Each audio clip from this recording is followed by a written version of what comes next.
Hello दोस्तों, welcome back.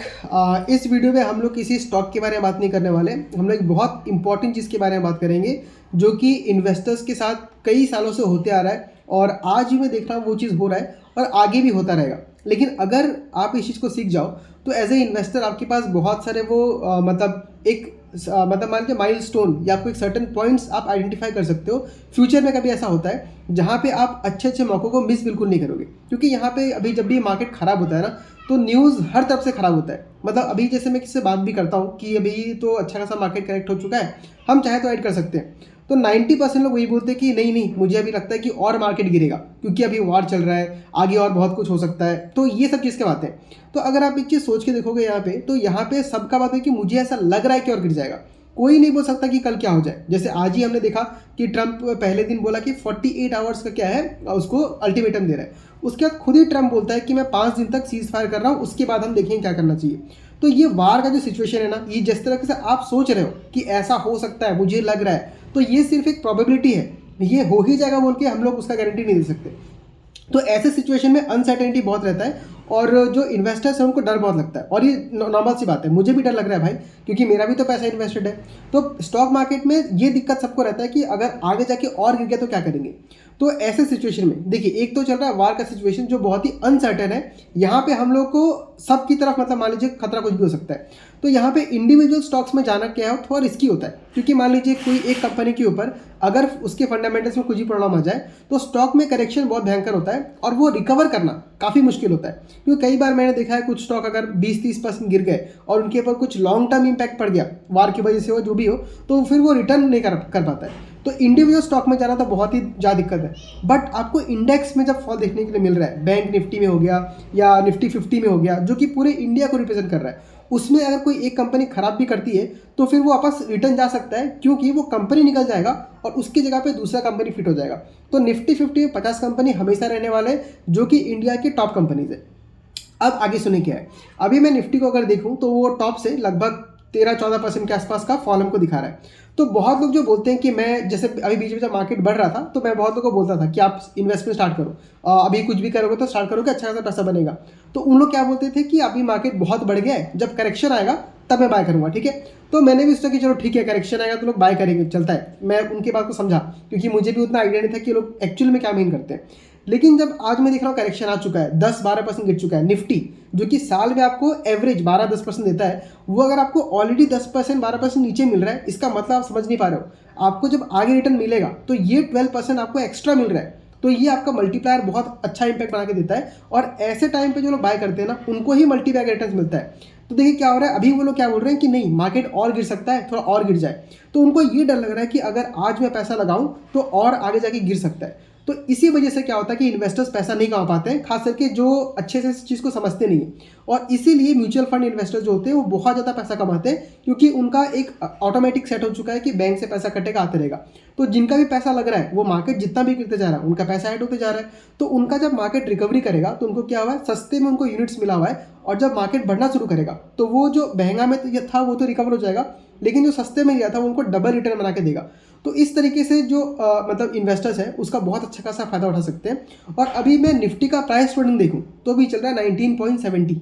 सोचिए 20 के भी नीचे आ चुका है, पूरे इंडिया का प्राइस ट्रेडिंग 19.70 पे आ चुका है, और जो डिविडेंड यील्ड है वो भी 1.3 के आसपास पहुंच चुका है। तो ये तो हर तरफ से अगर मैं देखूं तो मुझे बहुत अच्छा खासा इंडिकेशन मिल रहा है। तो मैंने तो भाई देखो, मैं बाइंग करना स्टार्ट कर चुका हूं और बाइंग कर भी रहा हूं, क्योंकि मुझे ये फर्क नहीं पड़ता कि यहाँ से और गिरेगा कि नहीं गिरेगा। मुझे ये दिख रहा है कि यहाँ पे जो वैल्यू है वो मुझे मिलना स्टार्ट हो चुका है। तो यहाँ से मैं एक्यूमुलेशन स्टार्ट करूंगा, और आगे और गिरता है अगर तो ठीक है, कोई बात नहीं, क्योंकि लेकिन मैं ये गारंटी तो नहीं बोल सकता ना। अगर कोई आके मुझे बोल दे, गारंटी दे दे कि नहीं यहाँ से 5% और गिरेगा, उसके बाद तुम खरीदो, तब तो सब लोग रुके रहेंगे ना। लेकिन अगर आप इस एक्सपेक्टेशन में रहेंगे कि यहाँ से और गिर सकता है, तो भाई उसका तो कोई मतलब सॉल्यूशन ही नहीं है, वो तो गिरते गिरते जीरो हो सकता है ना। अगर ये लॉजिक आप लगाते हैं तो हमें क्या देखना चाहिए कि कोई चीज़ अगर मान लीजिए 100 रुपये का है, उसका वैल्यू अगर घट के आपका 100 की जगह पे अगर मान लीजिए 95-96 पे चल रहा है, तो इसका मतलब क्या है, ये एक अच्छा मौका है उसको स्टार्ट करने के लिए। भले ही आप पूरा पैसा दबा के मत लगाओ उसमें, बट एटलीस्ट स्टार्टिंग कर दो। जैसे मान लीजिए आपके पास अगर 1 लाख रुपए भी है, तो ये टाइम है आप पैसा को डिप्लॉय करना स्टार्ट करो, 1000, 2000, 3000 करते रहो जब तक मार्केट गिरता नहीं रहता है। और ये बात आप ये भी सोच लीजिए, किसी के पास भी, आप हो, मैं हूँ, वॉरेन बफेट है, किसी के पास भी अनलिमिटेड पैसा नहीं है। एक ना एक दिन जाके उसका पैसा खत्म होगा ही जो इन्वेस्ट करने वाला है। तो जब आपका पैसा खत्म हो गया तो शांति से बैठे रहिए। इसमें आपको हमेशा ये नहीं करना कि मैं गिर गया, काश मैंने और बाद में लगाया होता, ये सोच के फायदा नहीं है। क्योंकि जब मार्केट भागता है ना, तो भी आपको ये लगता है कि मैं पहले खरीदता तो मुझे और ज़्यादा प्रॉफिट होता। तो ये सिचुएशन में क्या है कि आप कभी पैसा बना ही नहीं पाएंगे। जब मार्केट ऊपर जाएगा तो आप सोचेंगे नहीं नहीं मार्केट बहुत ऊपर चला गया, मैं अभी बाय नहीं करूँगा। जब मार्केट नीचे आएगा तो आप सोचेंगे कि मैं मार्केट और नीचे आ सकता है, बाय नहीं करूँगा। तो ये एक मौका है, आज की डेट में बता रहा हूँ कि अच्छा खासा हमको वैल्यूएशन मिल रहा है। अगर हो सकता है तो आप लोग बाइंग स्टार्ट कर दीजिए, स्टॉक स्पेसिफिक नहीं, लेकिन इंडेक्स में अगर बाइंग करते हैं तो बहुत अच्छा खासा प्रॉफिट हो सकता है। तो मेरे भी जो क्लाइंट्स हैं उनको भी ऊपर मैं ज़्यादा खुद से मतलब कि बहुत ज़्यादा समझाने की ट्राई कर रहा हूँ कि अभी आप लोग पैनिक मत कीजिए, अभी और हो सके तो थोड़ा इन्वेस्टमेंट को बढ़ाइए। क्योंकि जब सस्ता चीज़ हो रहा होता है उसी टाइम में इन्वेस्टमेंट को बढ़ाना होता है। लेकिन हम लोग उल्टा करते हैं, जब मार्केट भागना शुरू करता है तो क्लाइंट्स मुझे फ़ोन करते हैं कि क्या मैं SIP बढ़ा दूँ, ये कर दूँ, वो कर दूँ। तो ये बिल्कुल ही गलत चीज़ है। आपको गिरते हुए मार्केट में आपको SIP को बढ़ाना है, और अल्टीमेटली आपने इन्वेस्टमेंट क्यों किया था, 10-15 साल तक मैं होल्ड करने वाला हूँ। तो यही बात होती है कि बहुत से इन्वेस्टर्स को भी नहीं पता होता कि उनका रिस्क कैपेसिटी क्या है। अभी मैं कुछ लोगों को देखता हूँ जिसका 10% फॉल है म्यूचुअल फंड में, वो पैनिक कर जा रहे हैं।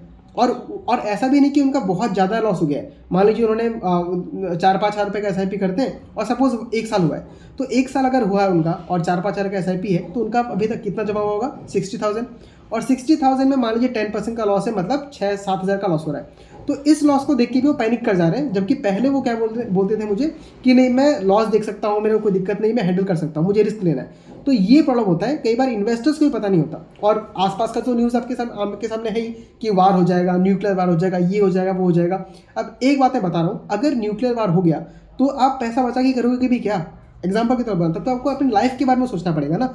हमें ये देखना है कि सिचुएशन कुछ भी चल रहा हो, अगर हम यहाँ पे मैनेज करके जा सकते हैं तो हमें इन्वेस्टमेंट को कंटिन्यू रखना है। इस तरह से सोचिए, अभी बहुत अच्छा खासा मौका है, मैं तो बाइंग दबा के कर रहा हूँ। और अगर आपको जानना है कि मैं किन स्टॉक से बाइंग करता हूँ तो आप मेरे चैनल को फॉलो कर सकते हैं। मेरा जो भी पोर्टफोलियो है वो ऑलमोस्ट 80% ओपन ही है। मैंने खुल के कभी नहीं बताया कि इन स्टॉक्स में इतना एलोकेशन है, बट मैं जब भी स्टॉक्स के बारे में बात करता हूँ तो उसमें बताता हूँ कि मेरा इसमें 5% एलोकेशन हो चुका है, 1% हो चुका है, तो आपको मोटा मोटा आइडिया हो ही जाएगा। और ये जो भी मैं वीडियोज़ में स्टॉक्स का बात करता हूँ उसमें मैं कोई भी रिकमेंडेशन नहीं देता हूँ, मैं सिर्फ बात करता हूँ अपने ओपिनियन के बारे में, या कंपनी का व्यूज़ मुझे कैसा लगता है, कंपनी क्या बताना चाह रही है, उसका अपडेट क्या है, उसके बारे में बात करता हूँ। और मैं खुल के बात करता हूँ, अगर मुझे कुछ कंपनी अच्छा लगता है तो खुल के बोलता हूँ कि मुझे कंपनी बहुत पसंद है, मैं इसे बाइंग कर रहा हूँ। और अगर मुझे किसी कंपनी में प्रॉब्लम दिखता है तो वो भी मैं खुल के बोलता हूँ कि मुझे इस कंपनी में क्या क्या प्रॉब्लम दिख रहा है। हो सकता है आप मुझसे एग्री करो या ना करो, बहुत लोग कमेंट में बोलते हैं कि नहीं तुमको नहीं आता है, तुम गलत बोल रहे हो, बट ये आपका खुद का ओपिनियन है, तो ये ओपिनियन होना चाहिए। मैं ये चाहता हूँ कि आप लोग मेरे को मतलब ब्लाइंडली फॉलो मत करो, मेरी वीडियोस को देखो, उसके बाद उससे कुछ सीखो, फिर आप मुझे कमेंट करके बताओ। तो मैं भी कई बार जब उनका कमेंट आता है किसी भी मेरे सब्सक्राइबर्स का, तो मैं उनको कमेंट के ऊपर भी काम करके देखता हूँ कि इनका पॉइंट ऑफ व्यू से सोच के देखिए तो सही है ना गलत है। तो इस तरीके से हमको सोचना चाहिए, एकदम आपको पूरा ब्लाइंड कन्विक्शन या ब्लाइंड हेट किसी भी स्टॉक को नहीं कर देना है या किसी भी कंपनी को नहीं कर देना है। तो ये था एक छोटा सा अपडेट, मतलब मार्केट के ऊपर मैं बात करना चाह रहा हूँ, क्योंकि जिस तरीके से मार्केट गिर रहा है बहुत लोग पैनिक कर रहे हैं और अभी कुछ लोग अभी निकल के जाने का भी सोच रहे हैं। तो ये बिल्कुल गलती मत कीजिए, आप इन्वेस्टमेंट भले ही कम रखिए बट कंटिन्यू रखिए उसको।